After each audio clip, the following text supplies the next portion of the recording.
Assalamualaikum warahmatullahi wabarakatuh. Halo semuanya, perkenalkan nama saya Dimas Al-Kahfi dengan NIM C2401221047 dari Fakultas Perikanan dan Ilmu Kelautan, Departemen Manajemen Sumber Daya Perairan dalam mata kuliah Fisiologi Hewan Air.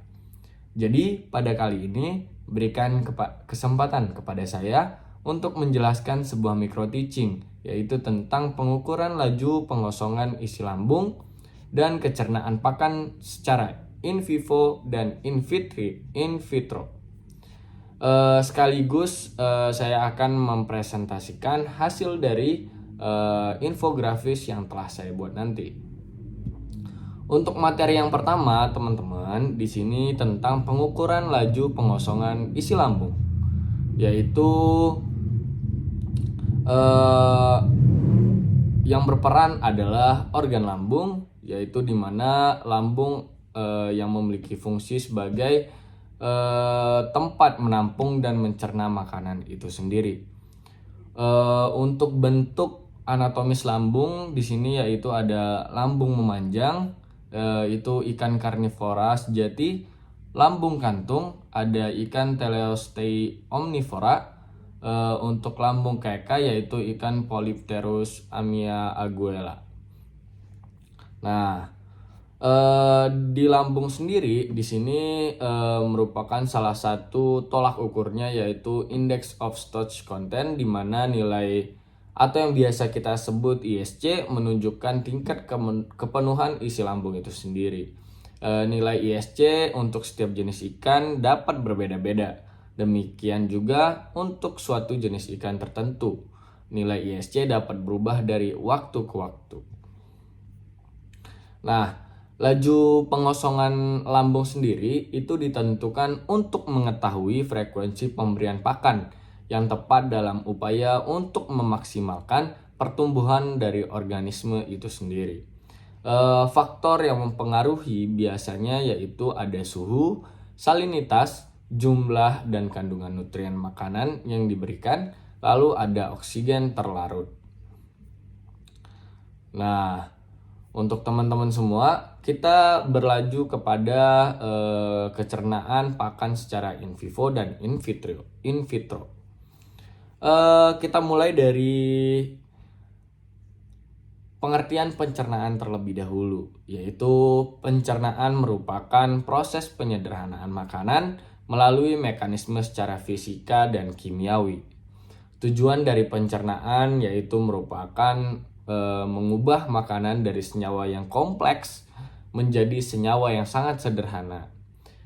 Untuk proses pencernaan berlangsung pada saluran pencernaan yang membutuhkan cairan digestif seperti enzim, HCl, bikarbonat, dan air. Proses pencernaan juga membutuhkan energi dan melibatkan sistem saraf dan hormon yang terjadi pada ikan.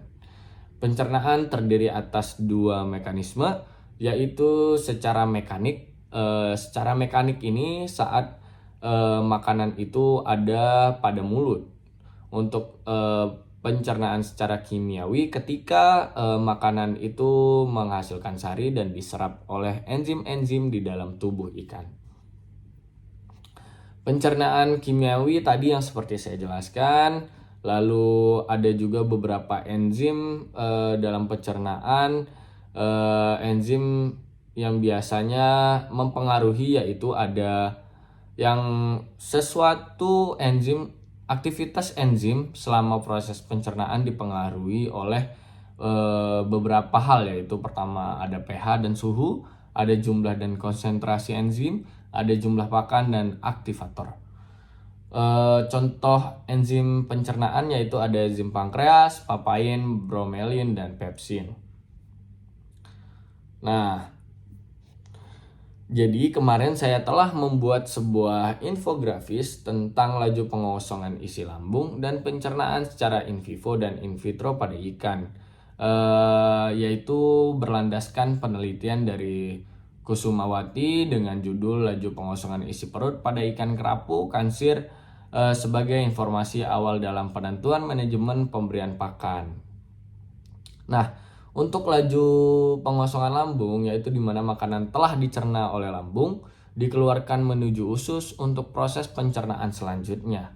Ini merupakan proses penting dalam sistem pencernaan ikan karena mempengaruhi ketersediaan nutrisi untuk pertumbuhan dan metabolisme dari ikan itu sendiri. Nah, faktor-faktornya kurang lebih sama, yaitu di sini ada jenis ikan, ukuran ikan, suhu air, komposisi makanan, ukuran pakan, dan aktivitas ikan siklus pencernaan.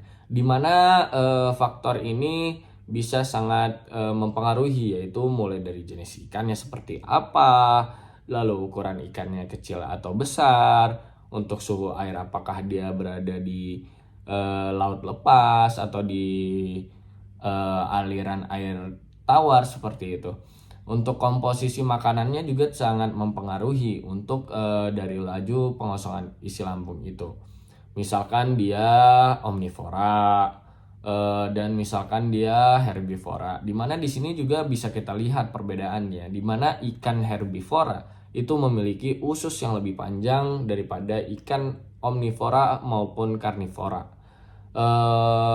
Untuk selanjutnya ada hubungan ukuran dan suhu berbeda, itu dimana ikan besar pada suhu rendah memiliki laju pengosongan isi lambung lebih lambat sehingga bobot isi lambung dan nilai ISC tadi lebih tinggi. Dan sebaliknya ikan kecil pada suhu tinggi memiliki laju pengosongan isi lambung yang lebih cepat. Kenapa begitu? Sehingga bobot isi lambung dan nilai ISC-nya lebih rendah.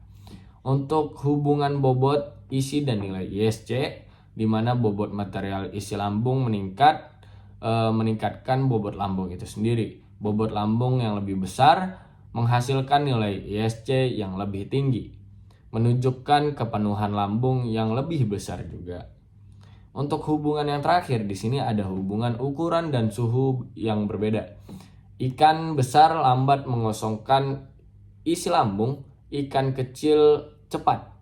Suhu tinggi mempercepat pengosongan isi lambung, suhu rendah bisa memperlambat pengosongan isi lambung tadi. Itu untuk materi dari laju pengosongan isi lambung. Kita selanjutnya akan beralih pada pencernaan dan kecernaan secara in vivo dan in vitro pada ikan. Di sini ada pencernaan dan pengertian dari pencernaan kimiawi sama seperti yang tadi saya beritahukan, yaitu proses mekanisme masuk mulut dicerna secara mekanik dan kimiawi di lambung dan usus. Nutrisi diserap, sisa dibuang sebagai feses. Proses dipengaruhi suhu, jenis makanan, ukuran ikan. Proses kimiawinya yaitu enzim mencerna makanan menjadi molekul-molekul kecil seperti asam amino, gula, asam lemak di lambung dan usus agar dapat diserap oleh tubuh ikan itu sendiri. Di sini ada beberapa contoh enzim, yaitu enzim pankreas, paparin, enzim bromelin, dan enzim pepsin. Hal yang mempengaruhi enzim yaitu diantara lain pH dan suhu, jumlah konsentrasi enzim, jumlah pakan, dan aktivator. Oke, baik teman-teman, terima kasih atas perhatiannya. Semoga video ini bisa bermanfaat untuk kita semua. Mohon maaf bila ada kesalahan. Bila taufik wal hidayah. Assalamualaikum warahmatullahi wabarakatuh. Sampai jumpa.